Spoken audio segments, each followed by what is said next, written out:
देखती कि लकड़ी सूखी है कि गीली है, अच्छी है कि बुरी है, पतली है कि मोटी है, वो पूरे के पूरे जंगल को जलाकर राख कर देती है।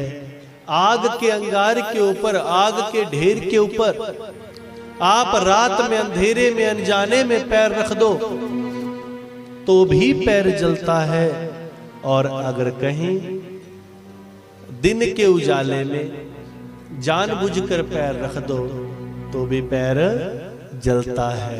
आग की नेचर है जलाना। आग ये नहीं देखती कि तुम्हारा पैर जानबूझकर लगा या अनजाने में लगा, आग हमें जला देती है। उसी प्रकार ये भगवान की जो शक्ति स्वरूपी कथा है, ये हमें ये पावन ज्ञान देती है कि भगवान का नाम जो जपता है, भगवान का दर्शन जो प्राप्त कर लेता है, भगवान के सम्मुख जो आ जाता है, भगवान के चरणों को जो पा लेता है, वो चाहे जान कर चला जाए चाहे अनजाने में चला जाए, उसका कल्याण हो ही जाता है।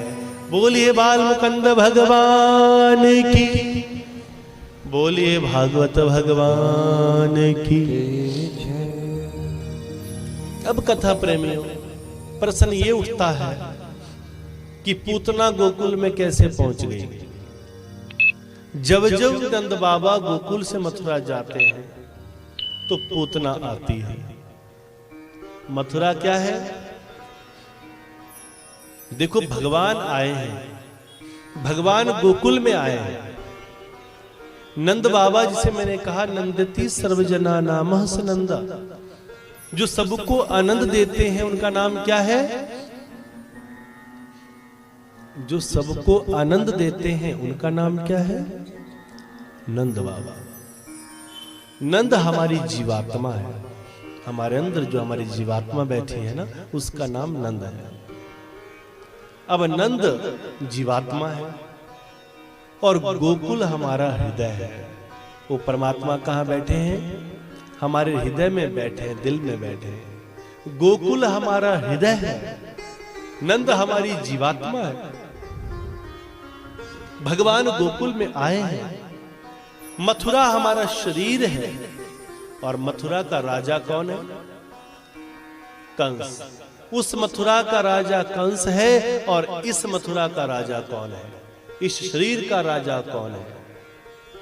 कंस कहता है मेरी मथुरा को कर दो, कंस कहता है मेरी मथुरा को टैक्स दो, कंस कहता है मेरी मथुरा में हर वक्त आकर हाजिरी लगाओ, कंस कहता है मेरी मथुरा को सजाओ। जो हमारा पापी मन है ना, वही कंस है। जो पापी मन है वो कंस है, जो हमें शरीर के बंधनों में पल पल बांधना चाहता है। परमात्मा गोकुल में हृदय में आते हैं। नंद बाबा ये जीवात्मा गोकुल में बैठे परमात्मा से हटकर कहां जाती है? मथुरा शरीर के भोगों में जाती है।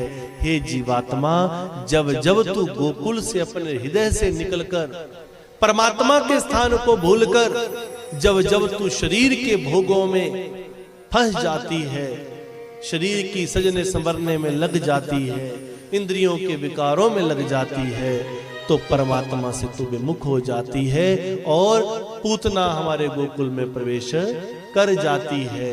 पूतना कौन है?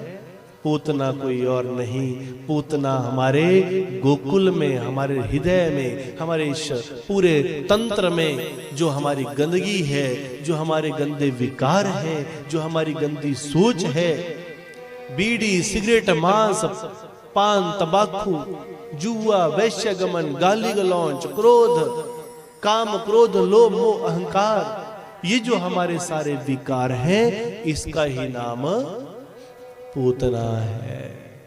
जो हमारे अंदर की गंदगी है, जो हमारे अंदर के गंदे विचार हैं, उसका नाम क्या है? पूतना। अब पूतना आई, भगवान ने फिर मौका दिया। भगवान ने सोचा कोई बात नहीं, नंद रूपी जीवात्मा, ये नंद जो है ना वो मथुरा गया है, कोई बात नहीं, अभी मैं संभाल लेता हूं। भगवान ने पूतना को, उस गंदगी को समाप्त कर दिया। जैसे ही हमारे अंदर से गंदगी समाप्त होती है, जब हमारी कोई गंदी आदत छूट जाती है, जब हमारा कोई गंदा विकार छूट जाता है, तो क्या पैदा होता है? मान लीजिए आप शराब पीते हैं बुरी तरह से, अचानक से संत संगत में आए, सत्संग सुना, अपने शरीर की, इस काया की जो रहस्यमय कथा है वो सुनी। ये शरीर क्यों मिला है, कैसे मिला है, हमारा लक्ष्य क्या है, हमारे में ज्ञान जागृत हुआ, हमने शराब छोड़ दिया। जब हमने शराब छोड़ दिया तो फिर क्या पैदा हुआ? आज 4 लोगों के बीच में बैठकर कोई शराब पीता था, कथा सुनी, शराब छोड़ दी। 10 दिन के बाद उनके ही 4 दोस्त शराब पी रहे थे और अपने घर में हल्ला कर रहे थे, गाली गलौज कर रहे थे। तो 10 दिन पहले जो शराब पीता था, जिसने शराब छोड़ दी है, वो अपने ही दोस्तों को जब गाली गलौज करता हुआ सुनता है तो आज उसके मन में विचार आता है, देखो कितने गंदे लोग हैं,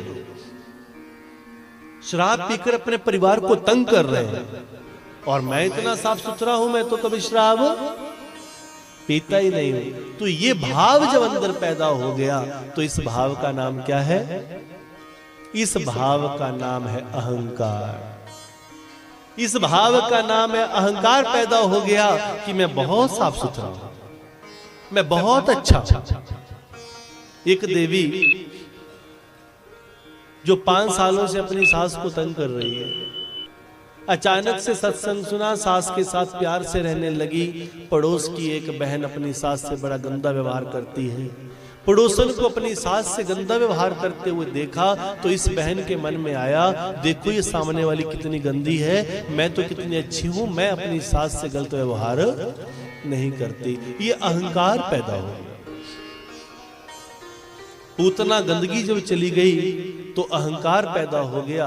और याद रखना, अहंकार जब आता है तो हम पंख लग जाते हैं, हम लोगों को, हम उड़ने लगते हैं, हम अपने को आसमान से ऊंचा समझ लेते हैं। अहंकार किस रूप में आता है? गोकुल में जब पूतना को मार दिया गया तो आज कंस ने एक विशाल राक्षस तृणावर्त को भेजा। तृणावर्त अहंकार का ही रूप है। तृणावर्त अहंकार का रूप है। वायु के वेग से घूमता हुआ आया, कन्हैया जी को वायु के वेग में उठाकर आसमान में ले गया। कन्हैया को दिखाना चाहता था कि देखो मेरी कितनी शक्तियां हैं, मैं आसमान से ऊंचा हूं। आज मैं ऊपर, आसमान नीचे। जो अपने को आसमान से भी ऊपर समझने लगे, जो पूरी दुनिया को अपने से नीचे समझने लगे, वही तो अहंकार है, उसके अलावा कोई अहंकार नहीं। तो आसमान की ऊंचाई पर जाकर कन्हैया जी तृणावर्त को गले से पकड़ लेते हैं। और तृणावर्त को जब गले से पकड़ा, गला ग्रहण निशा चेष्टौ, श्वास अवरोध हो गया, गल ग्रहण हो गया, तृणावर्त को सांस आना बंद हो गया। और कन्हैया जी ने अपने कोमल हस्तों से तृणावर्त के गले को दबोचकर तृणावर्त को समाप्त कर दिया। बोलिए बाल गोपाल भगवान की। बहने भाई समझ रहे हैं बात कि नहीं समझ पा रहे? पक्की बात है। पूतना की कथा आपने बहुत सुनी होगी, तृणावर्त की कथा भी सुनी होगी। ये कथा तो बार बार सुनानी ही पड़ती है। भागवत में कुछ कथाएं ऐसी हैं जो बिल्कुल ये समझ लीजिए कि सुनानी ही पड़ती हैं, उनके बिना भागवत संपूर्ण नहीं है।